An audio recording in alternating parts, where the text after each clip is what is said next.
My biggest concern with the San Francisco 49ers was their defense coming into it. I thought their defense showed a little bit of weakness against the Packers, showed a little bit of weakness against the Lions, and then in the first half they played really well, but when everyone wanted to jump on Brock Purdy saying he's the weak link, he's going to be the reason why they lost, I'm like, "Wait a minute.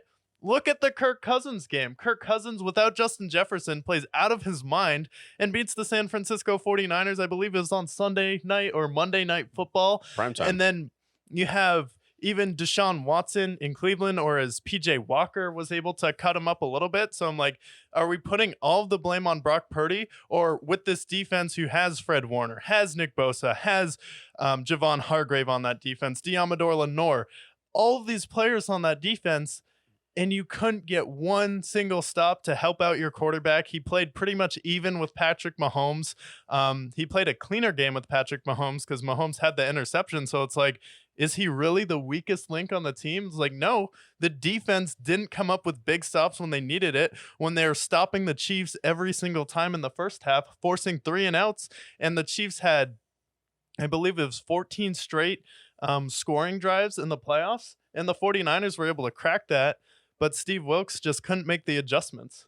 Yeah, I think a lot of this goes on Steve Wilkes, and this is a guy who was having interviews for head coaching roles for one point, and I really felt in the second half they abandoned what they were doing well in the first half, which was containing them. Isaiah Pacheco wasn't getting loose like you expect him to, and then a lot of these guys were well covered. It took some pretty incredible Mahomes plays in order for them to get the first downs, and I want to say in the first quarter they only had one first down. Yeah. So the defense was the missing link. I know that we saw Trey Greenlaw go down and we saw a few other guys go down, but that's no excuse. This team is stacked. They were one of the best defenses all year. And then they showed against the Packers that they couldn't stop them. They showed against Jared Goff. And then when you have to face off against someone like Mahomes, like obviously that's a taller task, but you had them contained in the first half. And then I don't know what happened in the second half, but they lost almost all momentum. I don't know if it was how bad the Usher performance was or whatever it was, but something was off. Usher even said it himself. Oh my gosh, something's wrong. Yeah. I don't know.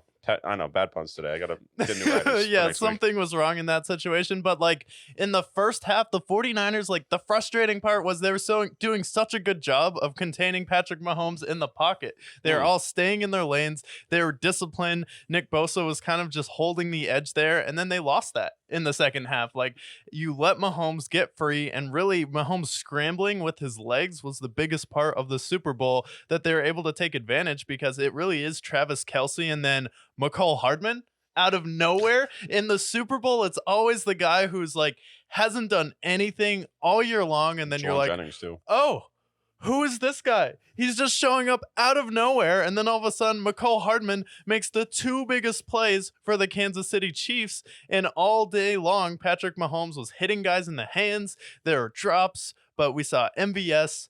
McCall Hardman make some big plays in the Super Bowl when it mattered the most, and then you can only contain Travis Kelce for so long. And the people I was sitting with was like, oh, Kelsey's not doing anything. I'm like, just wait till the second half. He's going to go crazy on these people. And then for the 49ers, it was tough because Trey Greenlaw goes down.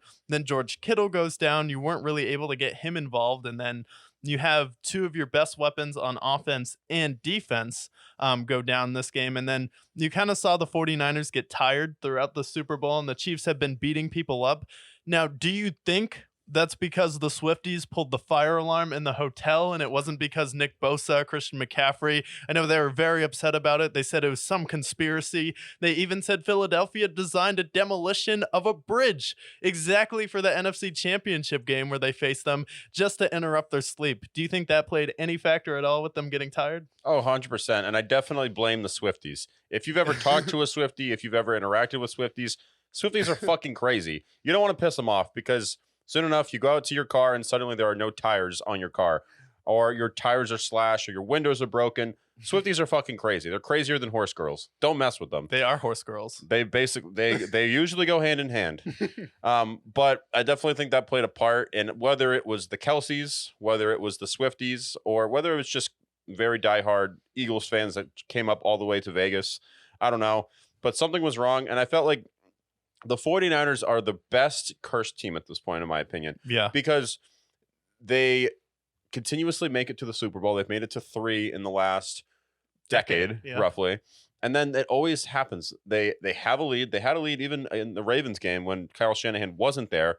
They blew that. Then there was the lights going out, and then they had these 10-point lead against the Chiefs.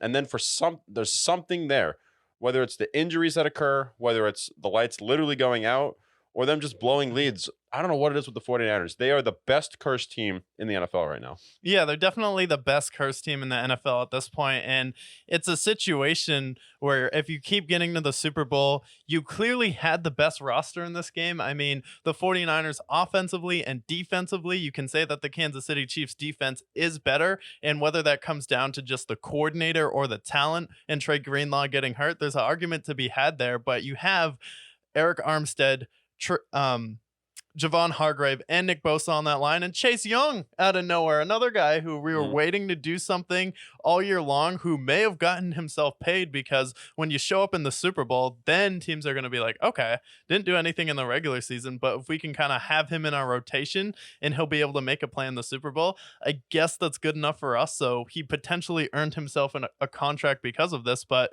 you still have the more talented team all around. But it did come down to Patrick Mahomes being able to make the plays at the end of the game, and then just wide open McCole Hardman in overtime. Yeah, McCole Hardman, a guy who finally left. He went to the Jets, didn't do anything for the Jets. I think he ended up having like 6 catches for them. They trade for him at the deadline, doesn't really do anything after that. And then when it matters most, he was the guy that stepped up, had that big touchdown. And then on the other side, like, talk about another guy who definitely more part of the offense, but Jawan Jennings had a game of his life on the other side of the ball. 2 guys who historically are 3rd or 4th receivers, and they went up and stood up when it mattered.